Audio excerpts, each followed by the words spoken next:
ஒரு பெரிய காடு. அங்கே ஒரு சிறிய குளம் இருந்தது. அந்த குளத்தில் பலவிதமான விலங்குகள் தண்ணீர் குடித்து மகிழ்ந்து கொண்டிருந்தன.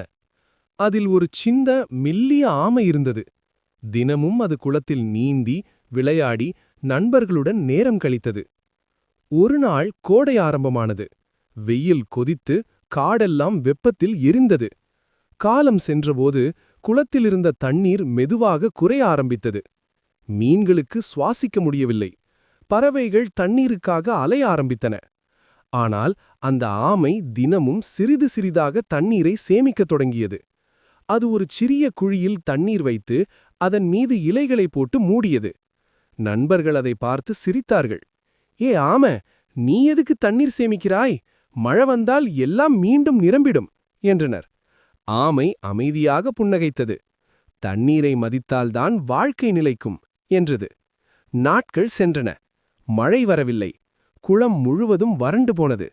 அந்தச் சிறிய குழியில் மட்டுமே தண்ணீர் உண்டாக இருந்தது. தாகத்தால் தவிக்கும் பறவைகள், மான், மீன்கள் எல்லாம் ஆமையிடம் வந்தார்கள். ஆமை எல்லோருக்கும் அன்புடன் தண்ணீர் பகிர்ந்து கொடுத்தது. நன்றி கூறிய விலங்குகள் அனைவரும் அதன் அறிவையும் மென்மையையும் பாராட்டினர். முதலில் சிரித்த விலங்குகள் பின்னர் அதனிடமிருந்து ஒரு பாடம் கற்றுக்கொண்டன. இன்றைய சிறிய செயல் நாளைய பெரிய வாழ்க்கையை காப்பாற்றும். பாடம்: தண்ணீரை வீணாக்காதீர்கள். இயற்கையை மதிப்பது நம் கடமை.